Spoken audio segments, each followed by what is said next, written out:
할렐루야. 복음은 하나님의 사랑입니다 라는 제목으로 오늘 말씀을 전하겠습니다. 여러분, 로마서는 사도 바울이 자신은 죽어도 복음은 로마로 들어가야 된다라는 이 결연한 의지로 이 말씀을 기록하게 됩니다. 결국 사도 바울의 소원대로 갱그리아 교회이자 집사님인 베베의 손을 통해서 이 로마서는 로마로 들어가게 되죠. 놀라운 것은 250년간의 그 기독교 대탄압을 다 이겨내고 이 로마서는 로마를 뒤집어 엎는 말씀이 됩니다. 그리고 이 유럽 전역을 복음화시키는 말씀의 중심이 됩니다. 그리고 이 로마서는 온 세상을 뒤바꾼 말씀이 됩니다. 복음의 정수가 담겨 있는 이 사도 바울이 피땀으로 기록한 이 복음을 오늘 저와 여러분 가슴 속에도 함께 새겨지기는 시간이 되시기를 간절히 바랍니다. 여러분, 함께 읽은 로마서 8장의 내용을 좀 더 쉽게 이해하기 위해선 우리가 앞장의 1장부터 7장의 내용을 정리해 볼 필요가 있습니다. 바울이 이 로마서 8장을 기록할 때에 그 감정과 그 심정 그리고 그 분위기를 이해하기 위해선 우리가 전체적인 내용을 살펴봐야 합니다. 사도 바울이 이 로마서를 통해서 로마에 있는 성도들과 오고 오는 여러 시대의 성도들, 그리고 이 자리에 있는 저와 여러분들에게 무엇을 전하려고 했는지 오늘 로마서 1장부터 8장까지의 말씀을 살펴보면서 하나님의 은혜를 다시 한번 깨닫는 시간이 되시기를 주님의 이름으로 축원합니다. 여러분, 이 1장 전반부에는 사도 바울이 문안 인사를 하고 있고 18절부터 이제 이 1장 후반부에 하나님께서 유기한 자들, 그러니까 내버려둔 사람들에 대한 이 죄악상을 보여주고 있습니다. 하나님이 사랑하시는 사람에게 징계도 하시죠. 그러나 하나님이 관심이 없으시고 하나님이 내버려둔 사람들은 그냥 하나님께서 이렇게 사랑하시지 않는 자들입니다. 1장 24절, 26절, 28절 우리 제가 읽겠습니다. 그러므로 하나님께서 그들의 마음의 정욕대로 더러움에 내버려 두사 26절 하나님께서 그들의 부끄러운 욕심에 내버려 두셨으니 28절 하나님께서 그들을 그 상실한 마음대로 내버려 두사. 이렇게 하나님께서 내버려 두니까 인간이 어디까지 타락하는지를 그 다음 절에서 보여주고 있습니다. 1장 29절부터 32절 말씀입니다. 곧 모든 불의, 추악, 탐욕, 악의가 가득한 자요, 시기, 살인, 분쟁, 사기, 악독이 가득한 자요, 수군수군하는 자요, 비방하는 자요, 하나님께서 미워하시는 자요, 능욕하는 자요, 교만한 자요, 자랑하는 자요, 악을 도모하는 자요, 부모를 거역하는 자요, 우매한 자요, 배악하는 자요, 무정한 자요, 무자비한 자라. 그들이 이 같은 일을 행하는 자는 사형에 해당한다고 하나님께서 정하심을 알고도 자기들만 행할 뿐 아니라 또한 그런 일을 행하는 자들을 옳다 하느니라. 그러니까 이런 악한 일을 행하는 사람들이 이것이 잘못되었다라는 걸 알고 있으면서도 괜찮아, 너도 해봐, 이 정도는 문제없어 라고 옳다 여긴다라는 것입니다. 그러면 이제 2장으로 가면, 그러면 하나님께서 내버려둔 사람들만 죄인인가? 율법을 가르치는 자들, 유대인들, 이런 사람들은 괜찮은가? 아니다, 그들도 또한 같은 죄인이다라는 걸 이야기를 하고 있죠. 2장 21절에서 24절입니다. 그러면 다른 사람을 가르치는 내가 내 자신은 가르치지 아니하느냐? 도둑질하지 말라 선포하는 내가 도둑질하느냐? 간음하지 말라 말하는 내가 간음하느냐? 우상을 가증히 여기는 내가 신전 물건을 도둑질하느냐? 율법을 자랑하는 내가 율법을 범함으로 하나님을 욕되게 하느냐? 기록된 바와 같이 하나님의 이름이 너희 때문에 이방인 중에서 모독을 받는도다. 그래서 이제 3장으로 넘어가게 되면 결론적으로 우리는 모두가 죄인이라는 것이죠. 유대인이나 헬라인이나 율법을 가르치는 자나 하나님께서 내버리는 자들이나 우리는 예외 없이 모두가 죄인이다라고 말씀하고 있습니다. 3장 9절에서 12절 말씀입니다. 그러면 어떠하냐? 우리는 나으냐? 결코 아니라. 유대인이나 헬라인이나 다 죄 아래 있다고 우리가 이미 선언하였느니라. 기록된 바 의인은 없나니 하나도 없으며 깨닫는 자도 없고 하나님을 찾는 자도 없고 다 치우쳐 함께 무익하게 되고 선을 행하는 자는 없나니 하나도 없도다. 여러분, 인간은 십자가 앞에 서봐야 자신이 어떤 존재인지를 발견할 수 있습니다. 여러분, 예수님 앞에 서봐야 자신이 누구인지를 알 수 있습니다. 사람들은 자기가 꽤 괜찮은 사람이라고 생각하고 살아갑니다. 저도 그랬습니다. 예수님을 인격적으로 만나기 전에는 꽤 괜찮은 사람이라고 생각하고 살았습니다. 크게 죄 지은 것도 없고 법규도 잘 지키고 법 없이도 살았습니다. 그런데 예수님을 인격적으로 만나고 예수님을 바로 만나고 나니까 착각 위에 교만을 더하고 살았더라고요. 인간은 하나님 앞에, 예수님 앞에 서보지 않으면 자기 자신을 발견할 수 없습니다. 그래서 로마서 3장 23절에 우리가 잘 아는 말씀이 나오죠. 같이 한번 읽어볼까요? 로마서 3장 23절 시작. 모든 사람이 죄를 범하였음에 하나님의 영광에 이르지 못하더니. 아멘. 이렇게 하나님과 우리가 죄로 인해서 단절되었다. 그러면 이제 우리가 어떻게 해야 하는가? 어떻게 그 하나님과의 관계를 새롭게 회복할 수 있는가? 로마서 4장에 사도 바울이 설명하고 있습니다. 4장 3절에 보면 아브라함을 예를 들고 있죠. 성경이 무엇을 말하느냐? 아브라함이 하나님을 믿음에 그것이 그에게 의로 여겨진 바 되었느니라. 아멘. 여러분, 아브라함이 착한 일을 많이 해서 선한 일을 많이 해서 하나님이 그를 의롭다 여기신 것이 아닙니다. 아브라함이 헌금을 많이 해서 하나님이 그를 의롭다 여기신 것도 아닙니다. 아브라함이 교회를 열심히 봉사해서 성가대를 열심히 해서 하나님이 그를 의롭다 여긴 것이 아닙니다.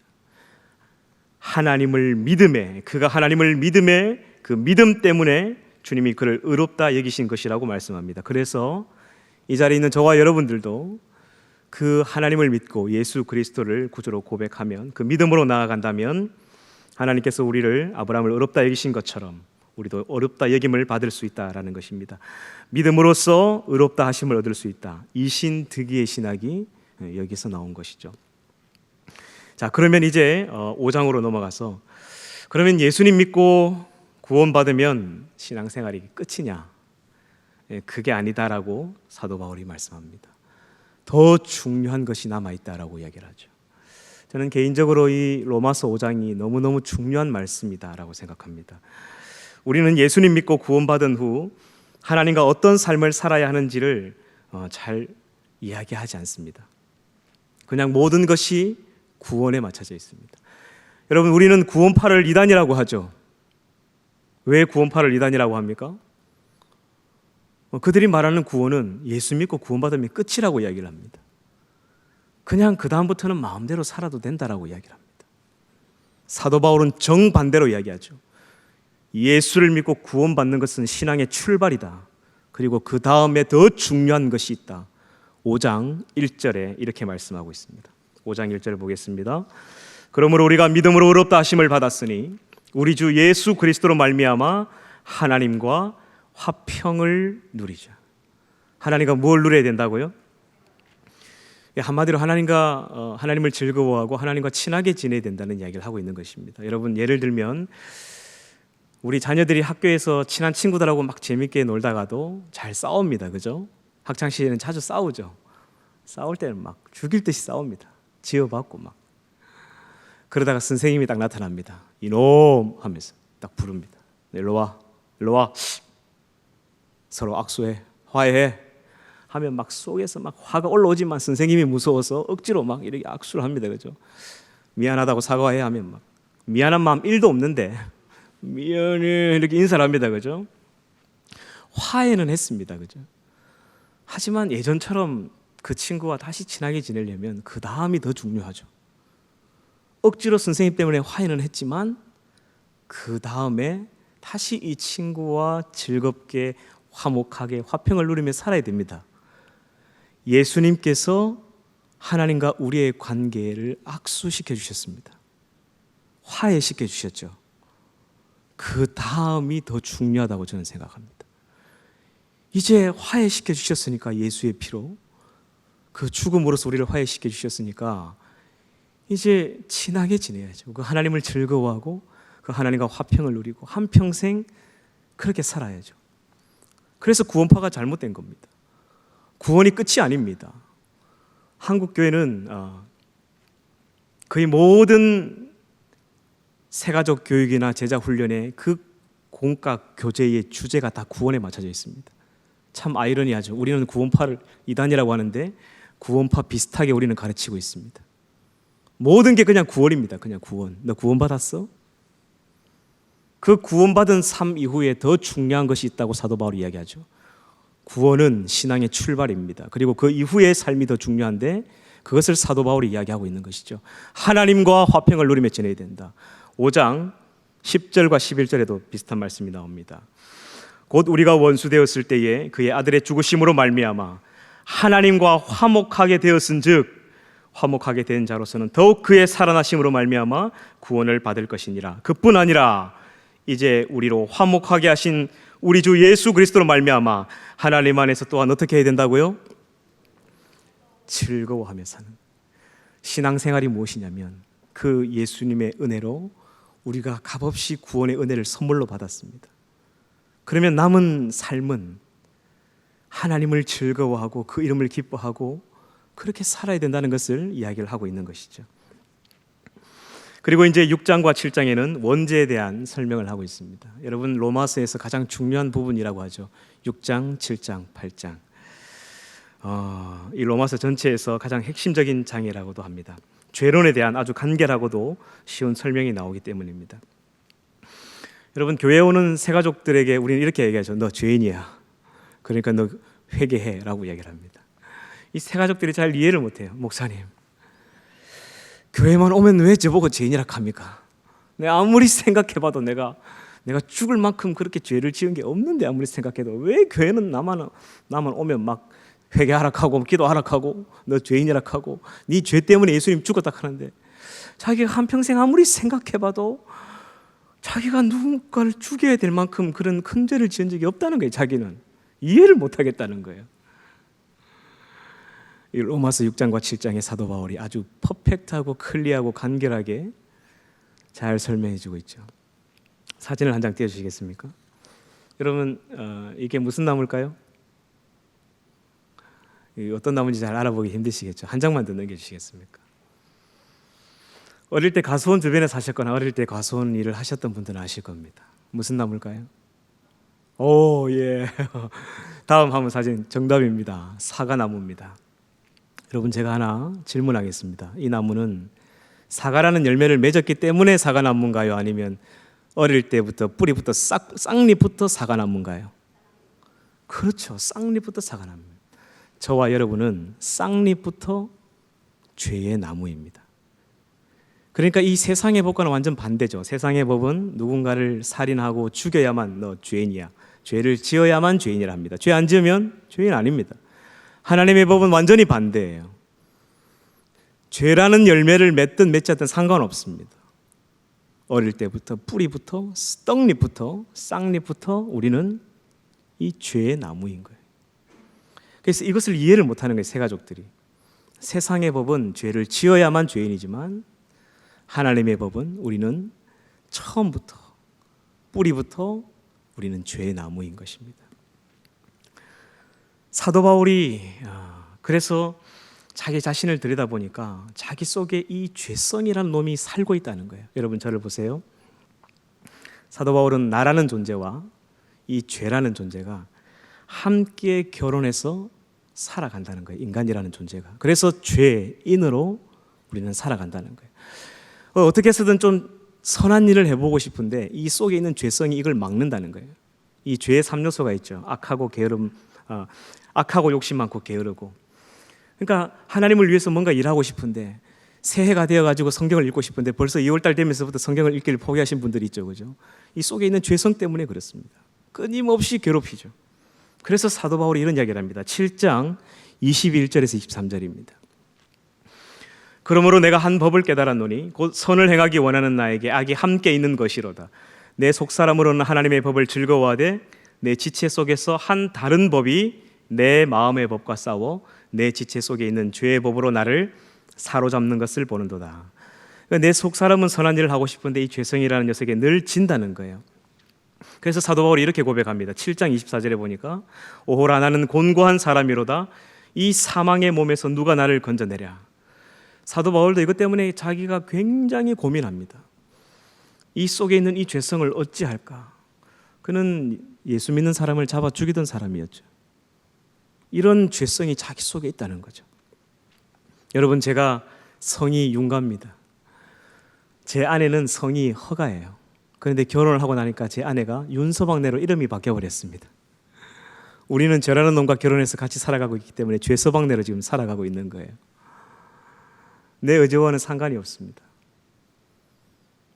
이 죄라는 놈과 어떻게 해서든 우리가 끝장을 내야 우리가 하나님의 자녀로 천국을 갈 수 있는데, 이 죄라는 놈과 함께 결혼해서 살아가다 보니까 이 문제를 우리의 힘으로 해결할 수 없는 거예요. 어떻게 해서든 이혼을 해야 우리가 자유할 수 있습니다. 근데 이혼을 할 수가 없어요. 지가 죽든 내가 죽든 둘 중에 하나는 죽어야 가능합니다. 그래서 사도 바울이 이것 때문에 절규하며 고민하죠. 7장 2절에 이런 말씀이 나옵니다. 7장 2절, 남편이 있는 여인이 그 남편 생전에는 법으로 그에게 매인받으나 만일 그 남편이 죽으면 남편의 법에서 벗어나느니라. 그래, 아무튼 둘 중에 하나는 죽으면 되는데, 여러분 죄를 안고 죽으면 우리는 하나님께로 갈 수가 없습니다. 그런데 어떻게 해야 이게 가능한가? 이 죄의 문제를 이 죄라는 놈과 이혼할 수 있는 유일한 방법이 하나가 있다는 것을 설명하고 있죠. 그것이 바로 세례라는 것을 얘기합니다. 6장 3절이죠. 우리가 이 죄서방내로 삶을 끝장내고 예수님과 결혼하는 날, 예서방내로 살아가는 새로운 인생이 출발되는 날이 세례식입니다. 6장 3절 4절 제가 읽겠습니다. 그러므로 그리스도 예수와 합하여 세례를 받은 우리는 그의 죽으심과 합하여 세례를 받은 줄을 알지 못하느냐. 그러므로 우리가 그의 죽으심과 합하여 세례를 받음으로 그와 함께 장사되었나니 이는 아버지의 영광으로 말미암아 그리스도를 죽은 자 가운데서 살리심과 같이 우리로 또한 새 생명 가운데 행하게 하려 함이라. 아멘. 그러니까 우리는 이 세례를 통해서 우리 속에 있는 이 죄성과 이혼을 하고 예수님과 새로운 인생을 출발할 수 있다는 것이죠. 그래서 세례는 평생, 결혼을 단 한 번 하듯이 세례도 평생 한 번 받는 거예요. 기독교 예식에서 가장 중요한 예식이기도 하죠. 이것을 사도 바울이 깨닫고 그가 감격하며 기뻐합니다. 자기 속에 있는 이 죄성, 자기 안에 있는 이 사람까지 죽이는 살인자적인 이 죄성을 어찌할까? 오호라, 나는 골치 아픈 사람이로다. 이 죄와 사망의 몸에서 내가 어떻게 할까? 그가 절규하다가 하나님께서 이 은혜를 주신 것이죠. 깨닫는 마음을 주신 것이죠. 그래서 8장 1절에 이렇게 그가 감격하고 있습니다. 그러므로 이제 그리스도 예수 안에 있는 자에게는 결코 정죄함이 없나니 이는 그리스도 예수 안에 있는 생명의 성령의 법이 죄와 사망의 법에서 너를 해방하였음이라. 할렐루야, 할렐루야. 저는 여러분 이 로마서 8장을 읽을 때면 이 사도 바울의 그 감격, 그 기쁨, 그 환호에 찬 그 음성이 제 귓전에 들립니다.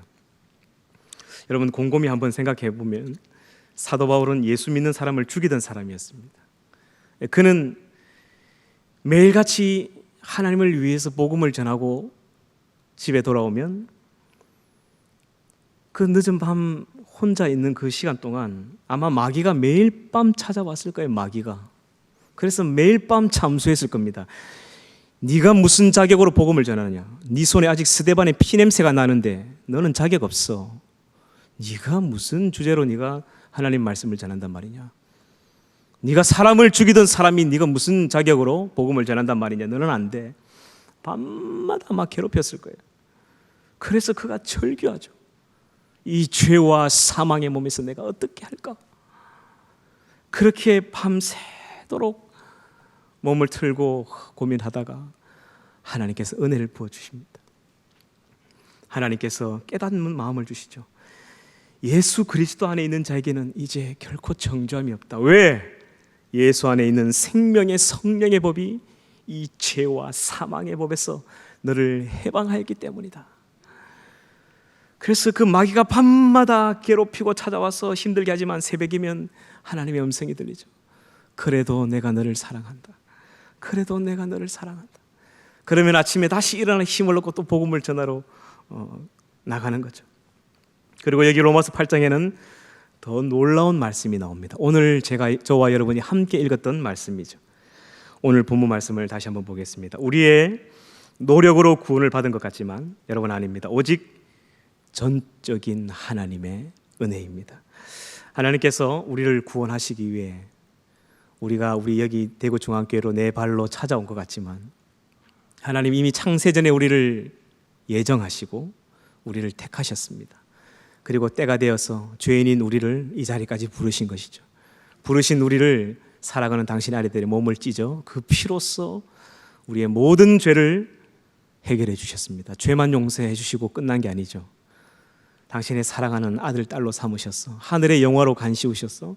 천사들도 배가 아파서 뒤로 넘어질 만큼 하나님은 우리를 영화롭게 하셨다는 이야기를 오늘 함께 읽은 말씀이 하고 있습니다. 8장 29절에서 30절 우리 다시 한번 같이 한번 읽어볼까요? 시작. 하나님이 미리 아신 자들을 또한 그 아들의 형상을 본받게 하기 위하여 미리 정하셨으니 이는 그로 많은 형제 중에서 맏아들이 되게 하려 하심이니라. 또 미리 정하신 그들을 또한 부르시고 부르신 그들을 또한 의롭다 하시고 의롭다 하신 그들을 또한 영화롭게 하셨느니라. 아멘. 남포교회 박연성 목사님이 그렇게 설교하신 적을 들은 적이 있습니다. 구원이 무엇이냐? 구원이란 그 구원의 모든 주권은 하나님께 있다.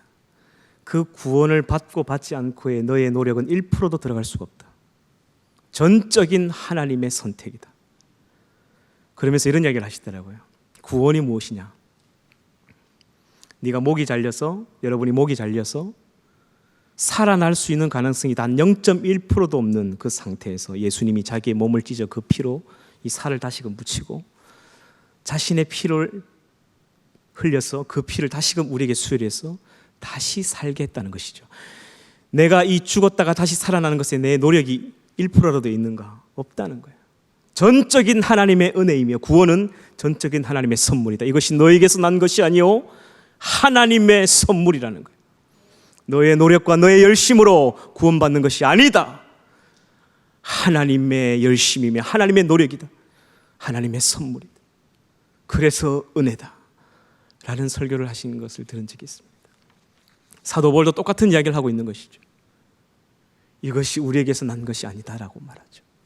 이런 예수 믿는 사람을 잡아 죽이던 자기를 긍휼히 여기셔서 하나님이 나를 이 자리로 부르시고 그 거룩한 피로 나의 죄를 씻어주시고 하나님의 자녀로 삼으셔서 우리를 영화롭게 하셨다.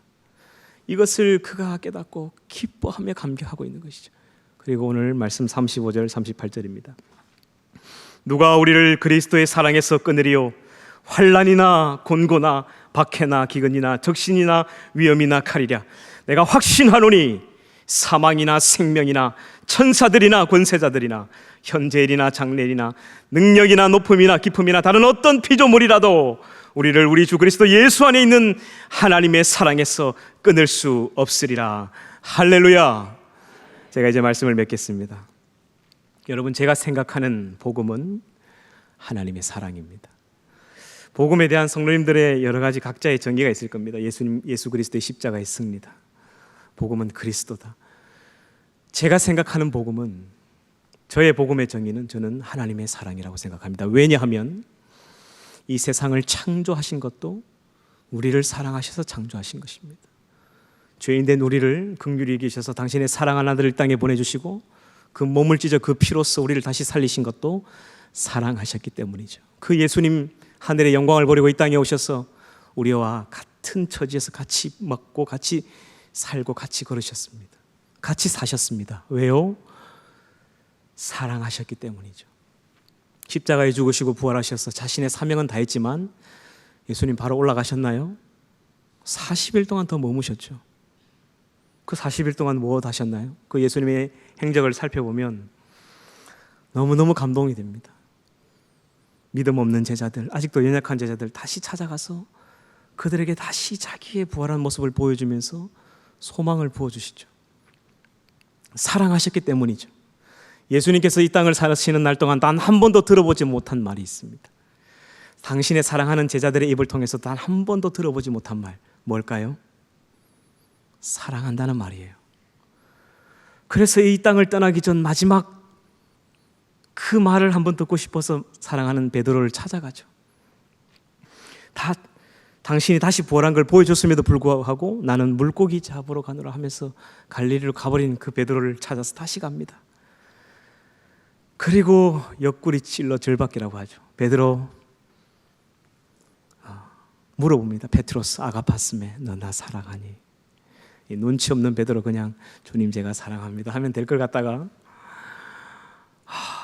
주님 아시면서 왜 그러신가? 이렇게 대답하는 거예요. 예수님 화가 나셔가지고 베드로 너 비켜. 요한 일로 와. 이랬다면 그 다음 주에 베드로 삐져가지고 교회 안 나왔을 겁니다. 또 물어보시죠. 베드로야, 너 나 사랑하니? 또 물어봅니다. 3번이나 물어보죠. 왜 물어보셨죠? 사랑한다는 그 말 한번 듣고 싶었던 거예요. 그렇게 사랑했던 거죠.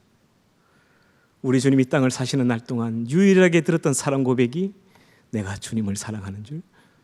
주님 아시죠? 이게 전부입니다. 참 안타깝습니다. 이렇게 사랑했는데. 그리고 하늘로 올라가시면서 우리에게 성령을 선물로 주셨죠. 왜 주신 겁니까? 내가 너 안에 너가 내 안에 같이 살자는 거죠. 사랑하기 때문이죠. 그리고 내가 너를 고아처럼 내버려 두지 않고 반드시 다시 데리러 올 것이다 약속하셨습니다. 왜요? 사랑하셨기 때문이죠. 저는 복음은 하나님의 사랑이라고 생각합니다. 성경이 온통 하나님의 사랑 이야기입니다. 그 사랑, 그 은혜 때문에 우리 이 자리에 있는 것 아닙니까? 사랑하는 대구중앙교회 모든 성도님들, 우리가 이 사랑, 이 은혜를 깨닫고 그 하나님의 사랑에 흔들리지 말고 그 무엇도 우리를 하나님의 사랑에서 끊을 수 없음을 기억하며 이 말씀을 붙들고 하나님의 사랑을 다시금 마음에 새기며 그 아버지와 함께 화평을 누리며 행복하게 살아가시는 우리 모든 성도님들이 되시기를 주님의 이름으로 축원합니다.